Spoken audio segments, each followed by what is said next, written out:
Hello, I'm Mike Linnane and I'm the online program manager for the International Agatha Christie Festival, which takes place annually in Torquay in September. Hundreds of Agatha Christie fans from all over the world gather to celebrate the life and works of the author affectionately known as the Queen of Crime. There are talks, lectures, film shows, stage shows, interactive mysteries for fans to enjoy. But one thing that Agatha Christie fans also like to do is to walk in the footsteps of Agatha. For now, you can go on specially curated trips that follow the route taken by Agatha and Archie Christie when they were part of the British Empire exhibition tour in 1922. In 1920, the British government decided to hold the British Empire exhibition, and that was to be in 1924. And a world tour headed by Major Ernest Belcher in 1922 that was to last 10 months was mounted to promote participation in the exhibition, with Agatha Christie and her husband among the participants. Archie was to work with Major Belcher to promote interest in the exhibition, while Agatha enjoyed a round-the-world tour, all expenses paid. The story of this trip is told in Agatha's own words in this book, Agatha Christie, The Grand Tour, Letters and Photographs from the British Empire exhibition, edited by Matthew Pritchard, who is, of course, Agatha Christie's grandson. It's a definite must-read if you're interested in going on the grand tour yourself. So how can we follow in Agatha Christie's footsteps and go on a grand tour of our own? Let me now introduce you to my guest today, Tom Marchant, who is the co-founder of the bespoke luxury travel company, Black Tomato. Good morning, Tom. Good morning, Mike. Thanks very much for having me. First of all, what is Black Tomato and where did the name come from? It's a very good question. Well, Black Tomato, as you said, it's a bespoke luxury travel company. We specialise in putting together unique and very memorable travel experiences around the world for curious, discerning people. The name stems back from my own previous travels when I was setting out around the world and at a young age, curious to find out what the world could offer. And when I was in Russia, I was one evening sat in a Ukrainian restaurant. Interestingly, would you believe, given what's happening now in Moscow, and the black tomato appeared on the menu. And I asked the waiter, what is a black tomato? It's the first time I'd ever come across one. And he said, it's a rare form of tomato, but when you find it, it gives you this truly unique, special tasting experience. And that always stuck with me. And subsequent to my travels, when we started to build the travel company that we have today, and we were thinking about what to call it, myself and my partners remembered this conversation and decided that we wanted to be the black tomato of the travel world. So a company that specializes in creating these unique, particularly distinctive and memorable tasting experiences. So my second question is, are you a fan of Agatha Christie? Do you know what? I am a fan of Agatha Christie. Agatha Christie really kind of coursed through my childhood and growing up. My grandmother was a BBC radio actress back in the 1930s, and we as a family kind of grew up to kind of appreciate Agatha Christie and many of her books. I don't profess to be an expert, I would profess to be someone who's passionate, but also it became a centre point of family get-togethers around the box on a Sunday evening when I was young, and we would gather around and watch Poirot or Miss Marple. And when I look back at my childhood and my youth, they're very special moments where you congregate in a very sort of different world to this slightly overwhelming world we live in now, where there's so much stimulus being thrown at you. It was a coming together, sitting in front of the television and losing yourself in a great adventure for a couple of hours. So when we had the opportunity to work with Agatha Christie as a personal passion point, it was a source of great pride to be able to kind of collaborate. So as I understand it, Black Tomato partnered with Agatha Christie Limited to be their official luxury travel partner to celebrate 100 years since Agatha departed on this ambitious global grand tour. So how did this partnership all come about? Well, it's interesting. I mean, firstly, it's a real privilege to be doing this with Agatha Christie Limited and celebrating the Grand Tour. It came about because part of Black Tomato's DNA and how we approach travel is based around a central belief that travel is connected to so many of our other passion points. So if you like, other interests of ours stimulate our interest in travel, often even if it's subconscious. So for many years, we've always looked to see what opportunities there would be in other cultural areas to kind of link those to travel. So whether it be looking at great works of literature and where they're set, or whether it be looking at artists and where they were based when they produced pieces. It's this stuff. So, and how could we create trips to celebrate these other cultural phenomena. We recognise that there's this huge challenge in terms of lots of families are at home reading stories at bedtime for children and talking about these great places far beyond the confines of a lockdown house. And actually, could we, once COVID had lifted, could we create a travel offering that really celebrated great storytelling and brought some of these great children's literature classics to life, so that whilst they couldn't travel then, it could be something they could look forward to. So as they're reading these stories, they said, well, perhaps we can go and do this. So we launched a service called Take Me on a Story, and it was taking half a dozen children's classic literature and turning them into immersive experiences. So we did Call of the Wild, Journey to the Centre of the Earth, Alice in Wonderland, and went and took these tomes and turned them into these great experiences, and then introduced them to our audience, and subsequently gave them lots of inspiration. People started booking these trips when they could travel again. And again, it really kind of celebrated this connection between travel and literature, and the fact that often great stories are set in places or inspired by places, and those places in and of themselves play a key role in that story. So on the back of Take Me on a Story, I think Agatha Christie Limited were looking at how to celebrate the centenary of the Grand Tour. And what we were doing came across their desk. They reached out and we had a conversation, and it really felt like a meeting of minds, because we were so respectful of what Agatha Christie produced and her influence on so many people around the world continually. But then the opportunity to celebrate some of the travel that Agatha did and turn that into a trip. And it was following that we then went and looked at where she traveled through the Grand Tour, on the Grand Tour, and tried to identify opportunities to create people's own Grand Tour, moving through parts of the world where she'd been through, and that had served as inspiration for many of her books, and give people a real chance, like you said at the start, Mike, to kind of walk in Agatha's footsteps, and perhaps, whilst the world has moved on, there are certain places that retain this classic and timeless element that we think are still as inspirational today as they were back then, we hope. So let's talk about the tour itself. Now, I understand there are 3 legs of the tour that can be taken separately or all bolted together, one after the other, to make one magnificent trip of a lifetime, plus a 2-night stay in a London hotel that can be added at the beginning. So let's start with the 2-night stay in a London hotel, which is Brown's Hotel. And that's thought by many to be the inspiration for the hotel featured at Bertram's Hotel. Yeah. So what happens at Brown's? Well, ultimately, Brown's one of London's, I'm biased because it's personally a very personal favourite of mine, but one of London's most, I'd say, atmospheric and iconic hotels, where Agatha Christie would sit in the drawing room and write. So really, you're stepping into a place that served as a base for her. And it's really spending a couple of nights there before you go on your Grand Tour to kind of start immersing yourself into surrounding experiences and the hallways and the rooms through which Agatha Christie kind of spent time and walked. And we call this the prelude to the Grand Tour. And as part of this prelude, we give people the opportunity to, assuming diaries align, to meet either with James Pritchard, who runs Agatha Christie Limited, and discuss and meet and talk about her works, or someone like Lucy Worsley, who's like an eminent historian on Agatha Christie. So really, it's a soft opening to the Grand Tour, and starting in the hotel, and with some great get-togethers with people who are well versed in Agatha Christie and can give our travellers further insight and to start off their trip in the best possible way. And Lucy Worsley, of course, has just published a new biography of Agatha. She has, yes. She knows a lot, so it'd be great to meet either of those 2 people. I would imagine that would be great. So okay, so we've done our start in London. So let's go on to leg 2, which is Africa for 10 nights. So what can we expect in Africa, please? So basically, you start in Cape Town. So I think when Agatha originally travelled, she set off from Madeira on a long boat ride, but obviously time doesn't permit that. Well, time could permit that, but the way we're doing this is you start in Cape Town, the jewel in southern Africa.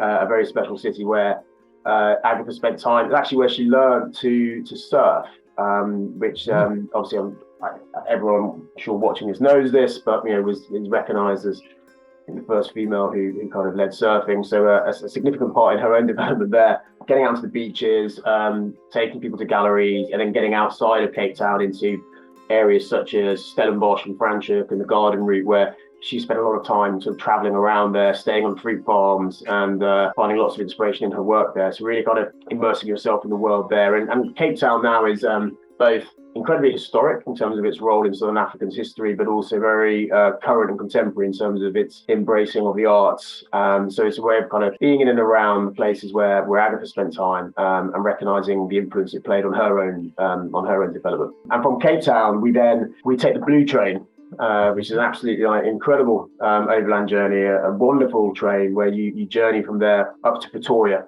And again, I'm loath to kind of say, well, this is inspiration for this and inspiration for that, because I think from my knowledge of reading extensively Agatha Christie, I think there's lots of inspiration for her everywhere. But obviously, it can't be lost on you that, the Blue Train is a beautiful old train that takes you through some of the most mesmerizing landscape in the world. You then head up to the Zambezi, the mighty Zambezi River, and Livingstone, based there, where again, she spent time in terms of striking landscapes and natural phenomena. I think it's hard matched to beat that in the world. You complete your African leg, starting basically in Cape Town, finishing up in Livingstone, on the mighty banks of the roaring Zambezi. Right, you've sold it to me already. I want to go. So the next leg is Australia and New Zealand for 15 days. So what do we do down under? Yeah, so again, two wonderful countries in and of themselves, but two places that obviously had a key influence on Agatha's tour. You start in Australia, you start in Melbourne, and for those that haven't been there, one of the most interesting, progressive, thoughtful, intelligent cities I've ever been to. And she spent a lot of time down there on the Mornington Peninsula as well. So you're in Melbourne, the Mornington Peninsula is nearby. And it's really kind of immersing yourself into that city. So we give you extensive guides to explore it, the great galleries to go to, the libraries, some references to where we think Agatha spent time, before then heading out on another train out into the Dandenong Range from Melbourne. So again, there's a common theme in this trip. There's some great train travel. We call it in the travel trade these days slow travel, which I think is a wonderful expression, because it kind of harks back to perhaps those days of the Grand Tour where it really was about the journey as much as about the destination. And I think it's certainly how I still like to travel. I don't believe in just a rushing around and ticking off. I believe in kind of immersing yourself in surroundings and passing through them and experiencing them that way. And from that kind of south eastern tip of Australia, we then head down to Hobart in Tasmania. We would take a flight on this occasion because it's quicker. You can take it by boat, although there are notoriously challenging seas between Hobart and Melbourne. But then down to Hobart and visiting some of the amazing galleries, the amazing places where she spent time herself. You stay in the Henry Jones Art Hotel, which used to be a jam factory that Agatha spent time visiting when she was on her trip down there. You also have the Museum of Old and New in Hobart, which is recognised as being one of the best art galleries in the world. So again, spending time there in this incredible city, very, very remote. Tasmania really does feel like you literally are almost at the end of the earth there. But again, a place that was a significant stopping point on Agatha's journey. Finally, from Hobart, it's back up to Sydney, the most obviously iconic city in Australia, to spend time there, and then heading from Sydney out into the Blue Mountain ranges, trekking and walking. And again, it seemed that Agatha spent a lot of time up in these beautiful, vast ranges, walking, writing, taking time to get inspired. So that kind of concludes the New Zealand and Australia leg. So that's like what we're calling the second chapter, Mike. And so then we go on to North America for 13 nights. North America, yes. And so if you think about the tour she took, so it was coming from Africa, heading across sort of the southern Indian Ocean to Australia. And then really it was from there across the Pacific. And the first stop on this trip we're creating is Hawaii.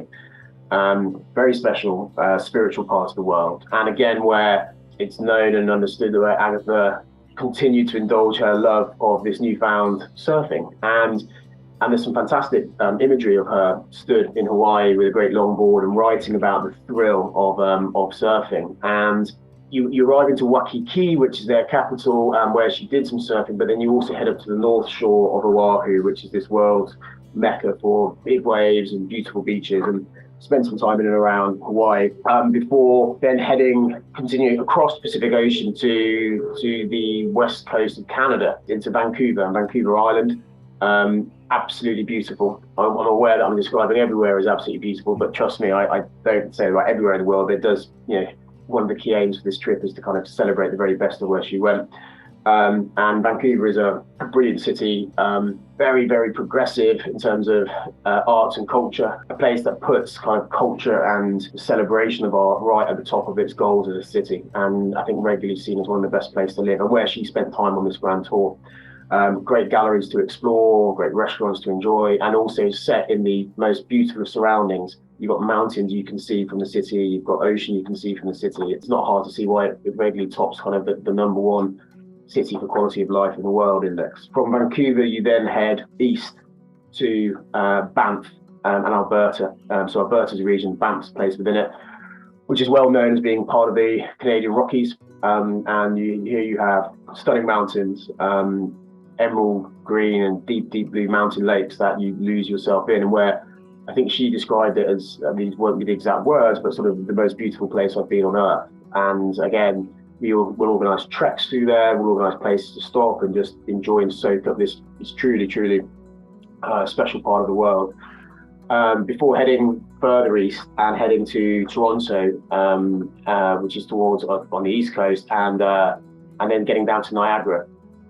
So the Roaring Niagara Falls, where we'll take a private plane, really just kind of immerse yourself in that area. It's a very special part of the world that often I think people don't really know quite where Niagara is. It's very close to Toronto, but equally not that far from New York. But Niagara is very, very special, again, where the Grand Tour went through.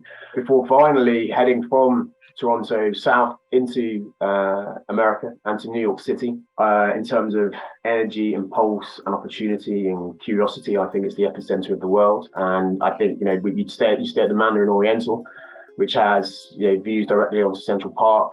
And I believe served as all around Central Park. And many of the I think Agatha's father, I believe, was born in New York City or from New York City. Yes. I may have that wrong. So there's a real connection to her family there. And again, without, I'm not an authority, so I'm deigned to speak in any shape or form, but there's a belief that, it served as inspiration for some of her stories and some of the characters in that. I think having done this great trip, it's a fitting, energetic, it's New York sort of way to end it. And there we conclude the third leg of the trip, and that's the kind of the full tour. Obviously, we don't have time to go into so much detail here, but all the way through this tour, wherever you're going, we'll be providing insight and references on exactly what Agatha did in these places, as much to the extent as much information that we can glean. But it's very much rooted in, you are following in her footsteps. You will see why she spoke so highly about how these places inspired her, and I can say with confidence, as someone who's fortunate to travel to all of these places on a fairly regular basis, they are some of the most special places on the planet, and you can see why it played a significant role in her life. It all sounds absolutely awesome, and I'm sure there's nobody that's watching this film today isn't itching to join you and go on this trip. So can we get down to the nitty gritty of to book the trip? So can we chop and change the itineraries a bit to suit our own wishes? Can we add bits in? Can we take bits out? 100%. Our company, I think at the start, Mike, I described our company as being bespoke, right? So our very nature is to allow people to chop and change as needs be. Yes, firstly, you don't have to take all these trips together. Like we said at the start, to take them all together would be a very long trip, and that's no bad thing if you can take that time. But also, we're well aware kind of that people don't often have that total luxury. You can take them different facets individually. If you're in a certain place and you're following part of the tour, you can also add bits or change bits. Our default is to be there to cater for the needs of our customers, whichever way they want. But obviously, at the heart of this is the Agatha Christie focus and celebration. But yes, in a nutshell, you can chop and change, request as much or as little as you want from us, and I have a fantastic team of extremely travel experts who are the people that really kind of keep the world turning when we're taking our customers all over the world. Right, that leads me on to my next question. Is there someone escorting you on these trips to make sure you get to all the places that are interesting? Yeah, in all the places we have, it won't be one person all the way through, but every place you go to, we have our own guides there. So you will have a point of contact, and guides will be organised as you wish. So yeah, it's very much, it's certainly not we'll just put you in this place and tell you that you can see things. It's very much about helping you explore and bringing these places to life in the best possible way for you. So can we go at any time that suits us? Yes, Or are you there can. certain times? Yeah, you can. I mean, I mean, obviously, there's certain times of the year that are better to be in these places than others. But essentially, yes, you can. Great. So where can we find out more details? So if you go to our website, which is blacktomato.com, and you just on our search box, you put in Agatha Christie, the page will come up, and there's lots of pages, lots of inspiration, lots of detail on all these trips, showing kind of how we've gone about approaching them, showing what you can do, showing how to get in contact and start planning. So it's all there. It's been, like I said at the start, a real privilege to work on. And I hope that people watching this will have a chance to take a look at the site. And if you're interested, please get in touch. But also any questions, please get in touch. It's always great to talk about it. Yeah, so we just go to blacktomato.com. Yeah. And then we can contact and talk to somebody on the phone if we want to. Yeah. And by phone, by email, by sending a request, it's all there. And you can find Agatha Christie on the homepage anyway, but if you're not, it's a very simple search box. Just write in Agatha Christie and it'll all come to life for you. So it all sounds very easy peasy to me. Travel inherently is quite a stressful thing to plan, and as well as like getting logistics right, you don't want to miss out on the things that you've heard about or that you'd like to do, and that's where we come in. So we're all about focusing on you and giving you the most enjoyable experience possible. So well, that's great. So many thanks for explaining everything to us and in such wonderful, colourful detail. And it's been a real pleasure to talk to you this morning, Tom. Thank you. So there we have it. You too can go on a round the world trip just like Agatha Christie did in 1922. I hope you've enjoyed this film and it has inspired you to walk a bit further in the footsteps of Agatha Christie. Thank you for joining us and goodbye.